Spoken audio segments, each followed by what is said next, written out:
अस्सलाम वालेकुम, आदाब। मैं हूं खलील फरहाद और आप देख रहे हैं वर्ल्ड न्यूज़। आइए शुरुआत करते हैं हेडलाइंस से। गजा जंग में जाने से ऑर्थोडॉक्स यहूदियों ने कर दिया साफ इनकार। नेतन्याहू हुकूमत के खिलाफ ही करने लगे मुजाहरा, पुलिस ने किया जमकर लाठीचार्ज।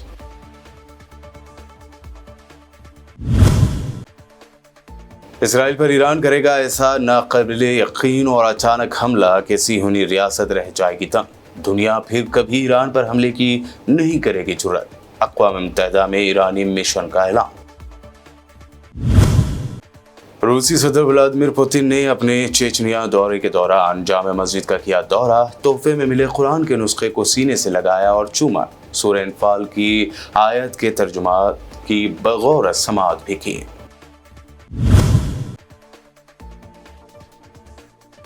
अब आसाम में मुस्लिम शादी का रजिस्ट्रेशन काजी नहीं बल्कि रियासती हुकूमत करेगी। आसाम की बीजेपी हुकूमत की कैबिनेट ने ऑर्डिनेंस किया पास।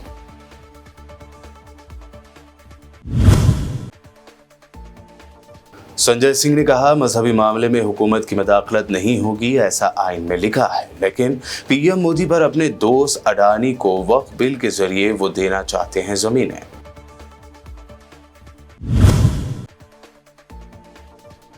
कोलकाता रेप केस को लेकर सुप्रीम कोर्ट ने बंगाल हुकूमत और पुलिस को लगाई जमकर फटकार। जस्टिस पारदीवाला ने कहा, 30 साल के करियर में ऐसी लापरवाही नहीं देखी। गजा जंग में लड़ने के लिए नौजवान ऑर्थोडॉक्स यहूदियों की भर्ती के खिलाफ मकबूजा बैतुल मुक़द्दस में एक फौजी भर्ती सेंटर के सामने होने वाला एहतजाजी मुजाहरा तशद्दुद का शिकार हो गया। ऑर्थोडॉक्स या इंतहापसंद सियोनी पहले भी लाजमी फौजी सर्विस में भर्ती के खिलाफ मुजाहरे करते रहे हैं। इससे पहले उन्होंने एक फौजी छावनी के ट्रेनिंग सेंटर के सामने मुजाहरा किया था और ट्रेनिंग सेंटर में घुसकर हंगामा किया था। सियोनी हुकूमत की पुलिस ने जबरदस्ती भर्ती के खिलाफ मुजाहरा करने वाले ऑर्थोडॉक्स सियोनियों को मुंतशिर करने के लिए एक बार फिर ताकत का इस्तेमाल किया और मुजाहिरीन को तशद्दुद का निशाना बनाया।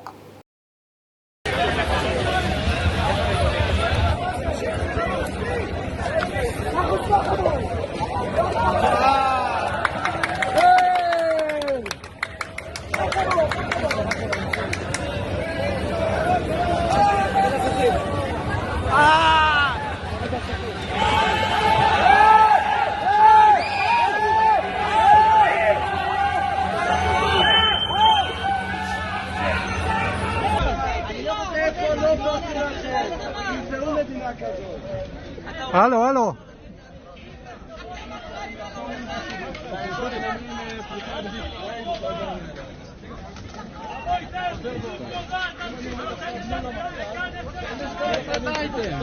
अक़वाम मुत्तहिदा में ईरानी मिशन ने कहा है कि इसराइल के खिलाफ कोई भी जवाबी कार्रवाई इस तरह की जाए कि वो नाकाबिल यकीन और अचानक हमलों से हैरान होकर रह जाए।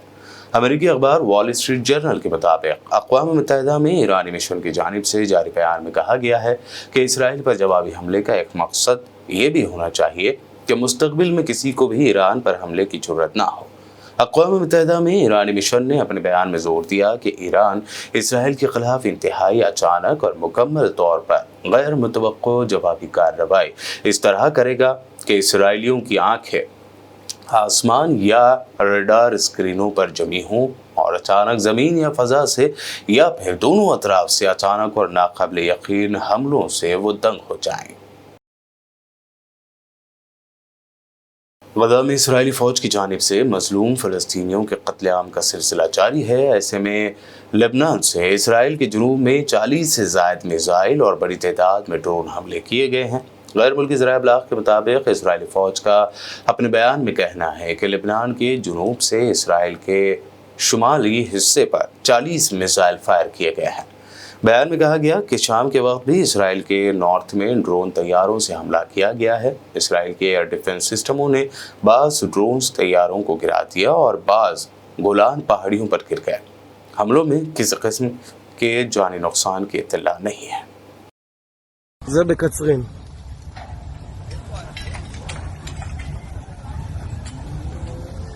זה בקצרין, נפילה בקצרין. לא יודע. यमन की मज़ाहमती जमात अंसारुल्लाह ने कहा है कि अमेरिका और ब्रिटेन ने वेस्टर्न यमन के साहिली सूबे हुदैदा पर 3 फ़ज़ाई हमले किए हैं।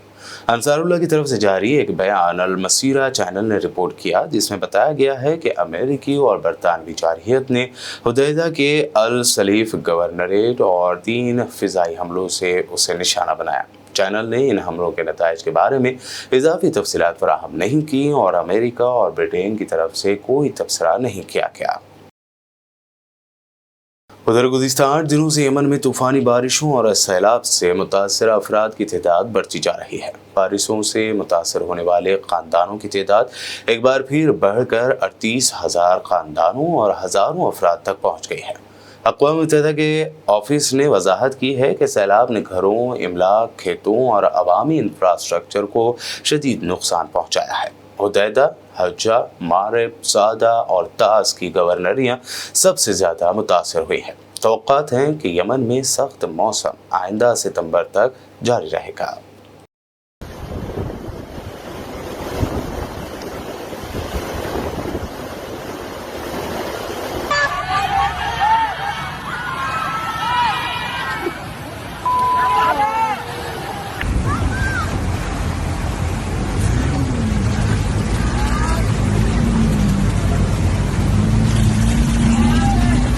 ईरान के साबिक सदर इब्राहिम रईसी के हेलीकॉप्टर हादसे की वजूहात सामने आ गई हैं। ईरानी मीडिया के मुताबिक हादसे की हतमी तहक़ीक़ाती रिपोर्ट सामने आ गई, जिसमें सिक्योरिटी ज़राए का कहना है कि इब्राहिम रईसी के हेलीकॉप्टर हादसे की तहक़ीक़ात की 2 वजूहात का तयन जिसमें किया गया है। ईरानी मीडिया के मुताबिक हादसे की पहली वजह मौसम की सूरत हाल का साज़गार न होना था। तहक़ीक़ाती रिपोर्ट में हादसे की दूसरी वजह गुंजाइश से ज़्यादा अफराद का हेलीकॉप्टर में सवार होना था। हेलीकॉप्टर ज़्यादा वज़न उठाने के काबिल नहीं था, जिसकी वजह से वो पहाड़ से जा टकराया। ईरानी मीडिया के मुताबिक हेलीकॉप्टर में सिक्योरिटी प्रोटोकॉल के 2 इजाफी अफराद सवार थे।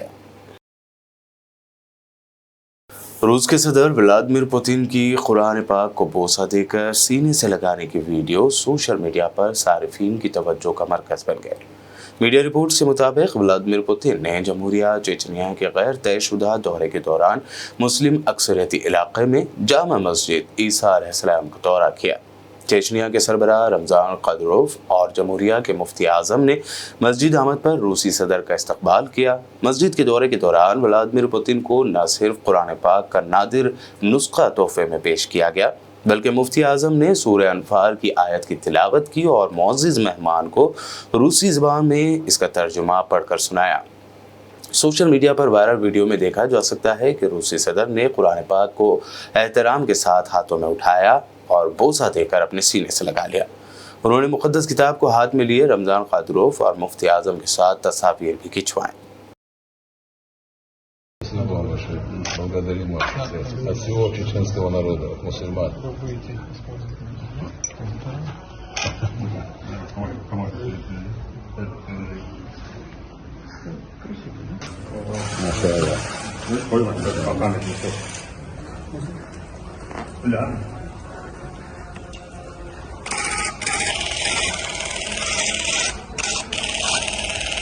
खबरों का सिलसिला वर्ल्ड न्यूज़ बुलेटिन में लगातार यूं ही जारी रहेगा। फिलहाल रुकते हैं एक छोटे से ब्रेक के लिए।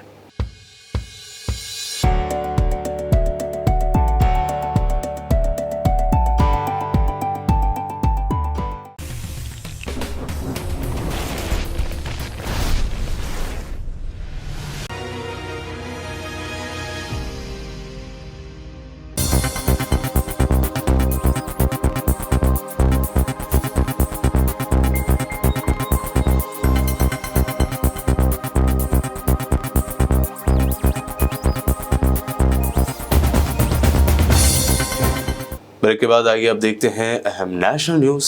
आसाम के सीएम हेमंत बिस्वा शर्मा की हुकूमत मुसलमानों की शादियों और तलाक के लिए लाजमी सरकारी रजिस्ट्रेशन के लिए असम्बली के आइंदा सेशन में एक बिल पेश करेगी। सीएम हेमंत बिस्वा शर्मा ने कैबिनेट की मीटिंग के बाद मीडिया को बताया कि हुकूमत आइंदा सेशन के दौरान आसाम मुस्लिम मैरिज लाजमी रजिस्ट्रेशन और तलाक बिल 2024 पेश करेगी। यह सेशन आज से शुरू हो गया है। इसके बाद मुसलमानों की शादी का रजिस्ट्रेशन काजी नहीं बल्कि हुकूमत की जानिब से किया जाएगा। देखिए, हमारे जो मुस्लिम विवाह होते थे उनको काजी रजिस्टर करते थे। आज से ये सरकार में रजिस्टर होगा और उस बिल में पहले प्रावधान था कि माइनर का भी मैरिज भी रजिस्टर हो सकता है। आज से माइनर का शादी रजिस्ट्रेशन नहीं होगा। तो बेसिकली यही दो प्रोविजन है। Basically child marriage, we want to attack on the child marriage. Aam Aadmi party leader Sanjay Singh ने मीडिया से बात करते हुए कहा कि आइन में लिखा है कि किसी भी मजहबी मामले में हुकूमत की मुदाखलत नहीं होगी, लेकिन मोदी सरकार वक्फ बिल लाकर जमीनों को अपने दोस्त अडानी को देना चाहती है। देखिए, संविधान की धारा 26 है जो धार्मिक स्वतंत्रता की आजादी देता है और ये बाबा साहब डॉक्टर भीमराव अंबेडकर जी का संविधान है जो भारत में लागू होता है। और उस संविधान में लिखा है कि धार्मिक संस्थाओं के प्रबंधन में कोई भी हस्तक्षेप सरकार का नहीं होगा। वो चाहे मंदिर हो, चाहे मस्जिद हो, चाहे गुरुद्वारा हो, चाहे चर्च हो। लेकिन ये जो कोशिश की जा रही है मौजूदा मोदी सरकार के द्वारा, इस कोशिश के पीछे एकमात्र मंशा है जमीनों को कब्जा करके अडानी को देना। ये अपने दोस्त अडानी को जमीनें देने के लिए ये बिल लाया जा रहा है। इस बिल के पीछे मकसद है एकमात्र, अपने दोस्तों को पूरे देश में जमीनें वक्फ बोर्ड की कब्जा करो और दो। वक्फ बोर्ड की जमीनें कब्जा हो जाए तो गुरुद्वारे की जमीनें देश भर में कब्जा होंगी और दोस्तों को दी जाएंगी। फिर चर्चों की जमीनें कब्जा होंगी और दोस्तों को दी जाएंगी।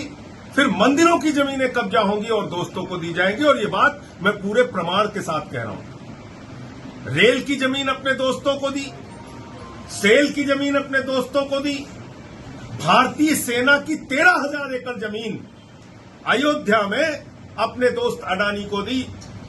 3 काला कानून किसानों के खिलाफ लेके आए थे, उसमें भी मंशा थी। प्रधानमंत्री जी अपने दोस्तों को जमीनें देना चाहते थे। वो बिल किसानों और हम लोगों के विरोध की वजह से रोका गया, वरना आज देश भर के किसानों की जमीनों पे कब्जा हो जाता।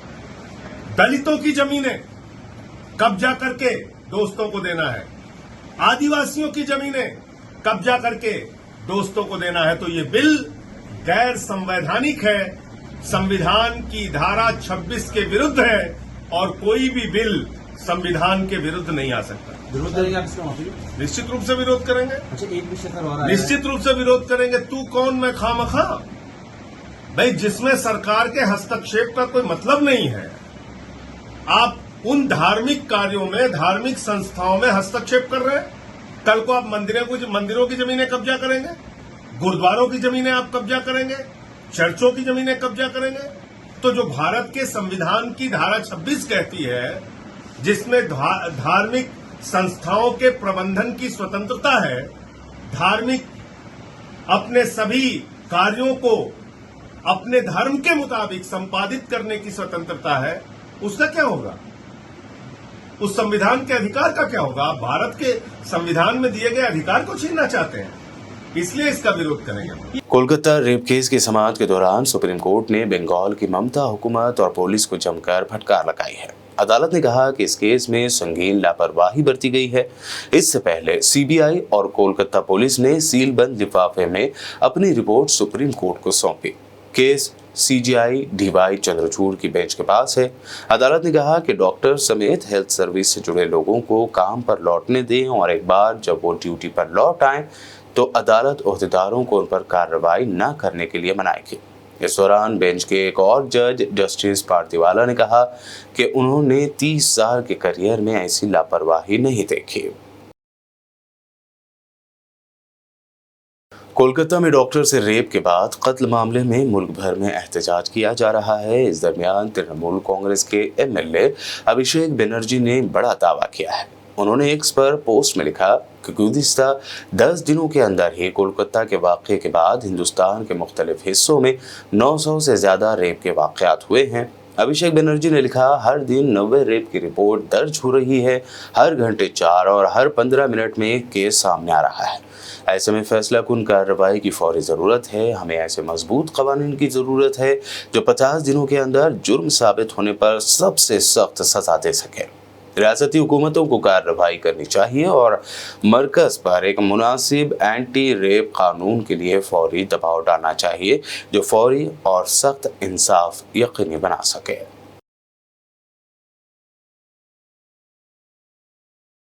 कांग्रेस सदर मल्लिकार्जुन खड़गे ने कहा कि नरेंद्र मोदी का घमंड टूट गया है क्योंकि जमहूरियत में घमंड को तोड़ने वाली आवाम होती है, इसलिए कभी घमंड नहीं करना चाहिए। मैं एक ही बात बोलूंगा, मंजिल बहुत दूर है, रास्ता बड़ा कठिन है। मंजिल बहुत दूर है, रास्ता बड़ा कठिन है, फिर भी हमें पहुंचना है। दिल मिले या न मिले, कम से कम हाथ मिला के तो चलना है। और चुप्पी बोलते रहता, मेरी 56 इंच की छाती है, वो है, फलाना है, और 400 पार की आंकड़े लेके आया था, 200 पे सिमट गया। हाँ? और उस व्यक्ति की घमंड टूट गई। और आज, पहले तो ऐसा वैसा ऊपर ही देखता था, नीचे नहीं देखता था। अब देखिए आप ऐसा ऐसा करते रहते। तो मैं इसलिए बता रहा हूं, घमंड नहीं करना। घमंड तोड़ने वाले, डेमोक्रेसी में घमंड को तोड़ने वाले जनता है। तुम कितना भी करो। कांग्रेस लीडर राहुल गांधी जम्मू कश्मीर के दौरे पर हैं, जहां उन्होंने अपने बिजी स्केड्यूल से वक्त निकालकर मकामी रिवायती डिश वाजवान का लुत्फ उठाया। वो श्रीनगर शहर के मशहूर होटल अहदोज गए और आइसक्रीम का भी मजा लिया। राहुल गांधी का ये वीडियो काफी वायरल हो रहा है।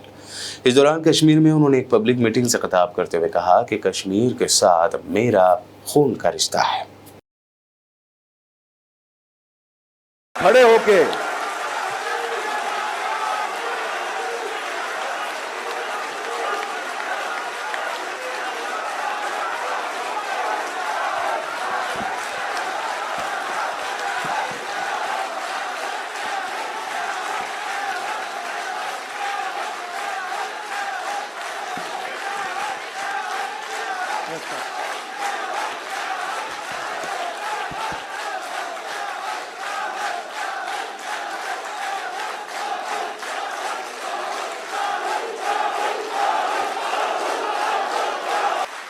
और जम्मू और कश्मीर के लोगों से, युवाओं से मैं कहना चाहता हूं,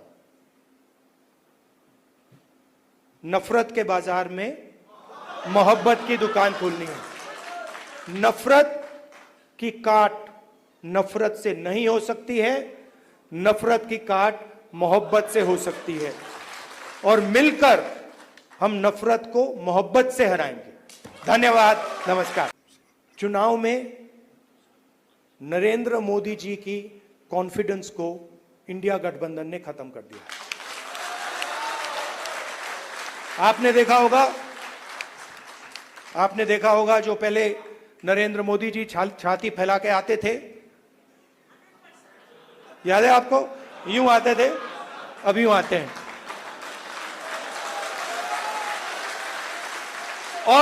और हराया किसने? नहीं, राहुल गांधी ने नहीं, नहीं, राहुल गांधी ने नहीं, कांग्रेस पार्टी की विचारधारा ने, इंडिया गठबंधन की विचारधारा ने, मोहब्बत ने, एकता ने, रिस्पेक्ट ने। हमने हिंसा से कुछ नहीं किया, गलत शब्द प्रयोग नहीं किए, मगर नरेंद्र मोदी को साफ बता दिया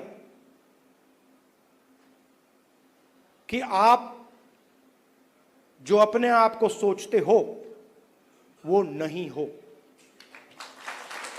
उनकी कॉन्फिडेंस को मैं आपको स्टेज से खुल के बता रहा हूं, उनकी सेल्फ कॉन्फिडेंस को, उनकी साइकोलॉजी को हमने तोड़ दिया है। कांग्रेस तर्जुमान सुप्रिया श्रीनेते ने वीडियो जारी करते हुए दावा किया कि बीजेपी और आरएसएस रिजर्वेशन के मुखालिफ हैं। उनके डीएनए में ही रिजर्वेशन की मुखालिफत है। बीजेपी के डीएनए में आरक्षण का विरोध है। बीजेपी का वैचारिक स्रोत आरएसएस भी आरक्षण का घोर विरोधी है। यह बात हमेशा से स्थापित थी, पर अपने कुछ दिनों से ये और साफ होती जा रही है। तो चलिए आज चर्चा करते हैं बीजेपी के आरक्षण विरोधी कदमों की। लैटरल एंट्री में आरक्षण नहीं रखा गया। 69,000 शिक्षक भर्ती घोटाला जो हुआ उसमें आरक्षण का पालन नहीं हुआ उत्तर प्रदेश में। कृषि अनुसंधान एवं शिक्षा विभाग में करीब 368 पदों के लिए छपे विज्ञापन में भी आरक्षण लुप्त है। व्यापक मांग, हर ओर से मतलब मांग आ रही है, उसके बावजूद मोदी सरकार जातिगत जनगणना से बचने की कोशिश करती है। अब बात करते हैं आरएसएस के आरक्षण विरोधी चेहरे की। आरएसएस प्रमुख मोहन भागवत ने आरक्षण की समीक्षा, कोट अनकोट समीक्षा किए जाने की पैरवी की थी। 2017 में आरएसएस के तत्कालीन प्रचार प्रमुख मनमोहन वैद्य ने आरक्षण को जारी रखने का विरोध किया था। आरएसएस के दूसरे सरसंचालक गुरु गोलवलकर ने अपनी किताब विचार धन में जाति के आधार पर आरक्षण देने का विरोध किया है। राजनीतिक विश्लेषक और आरएसएस किताब के लेखक जयदेव डोले ने पुरजोर तरीके से यह बात कही है कि संघ आरक्षण के खिलाफ है। और यही नहीं, आरएसएस में रहे भंवर मेघवंशी जो दलित थे, उन्होंने कहा है कि दलित होने के कारण उनके साथ भेदभाव हुआ, और इसका उल्लेख उन्होंने अपनी किताब I could not be a Hindu story of a Dalit in RSS में बड़े साफ तरीके से किया है। बीजेपी नेता संविधान बदलने के माध्यम से क्या कहना चाहते हैं? वो आरक्षण खत्म करना चाहते हैं। और अब बात कर लेते हैं नरेंद्र मोदी जी की। उनके विचार सुनकर तो आप बिल्कुल ही हैरान रह जाइएगा। नरेंद्र मोदी ने प्रधानमंत्री रहते हुए कहा है कि मैला ढोना जैसे अमानवीय पेशे को आध्यात्मिक अनुभव बताया है। और ये उन्होंने कहीं बोला नहीं है, किताब में लिखा है। यही नहीं, उन्होंने दलितों को एक समय में मंदबुद्धि तक कह डाला था। और संभवतः इसीलिए आदिवासी के सिर पर पेशाब हो जाए, दलितों पर हिंसा हो, दलित महिलाओं का उत्पीड़न हो, बर्बर रेप हो जाए, इन लोगों को फर्क नहीं पड़ता है। ये सारी अमानवीय हरकतें मोदी जी के कार्यकाल में और बढ़ी हैं। लेकिन बीजेपी, आरएसएस और खुद मोदी जी कितना भी चालें, ना संविधान बदलेगा, ना आरक्षण खत्म होगा, और ना इस देश में शोषित वंचितों के हक का हनन होगा, क्योंकि कांग्रेस ऐसा होने नहीं देगी। और ये बात आप याद रखिएगा। और अब आखिर में हेडलाइंस पर डालते हैं एक और नजर। गजा जंग में जाने से ऑर्थोडॉक्स यहूदियों ने कर दिया साफ इनकार। नेतन्याहू हुकूमत के खिलाफ ही करने लगे मुजाहरा, पुलिस ने किया जमकर लाठीचार्ज।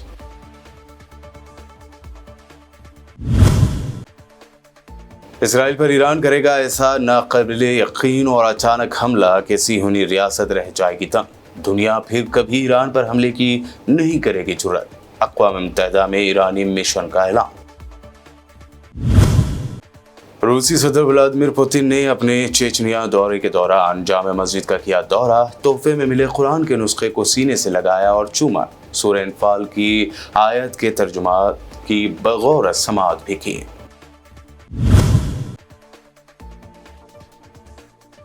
अब आसाम में मुस्लिम शादी का रजिस्ट्रेशन काजी नहीं बल्कि रियासती हुकूमत करेगी। आसाम की बीजेपी हुकूमत की कैबिनेट ने ऑर्डिनेंस किया पास।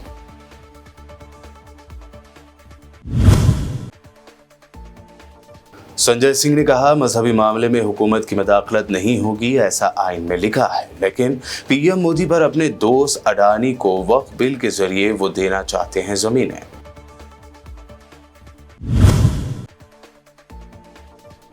कोलकाता रेप केस को लेकर सुप्रीम कोर्ट ने बंगाल हुकूमत और पुलिस को लगाई जमकर फटकार। जस्टिस पारदीवाला ने कहा, 30 साल के करियर में ऐसी लापरवाही नहीं देखी। वर्ल्ड न्यूज में अभी आपने देखी अब तक की अहम नेशनल व इंटरनेशनल न्यूज। मजीद ताज़ा तरीन अपडेट्स और दिलचस्प प्रोग्राम्स के लिए देखते रहिए बीपीएन चैनल।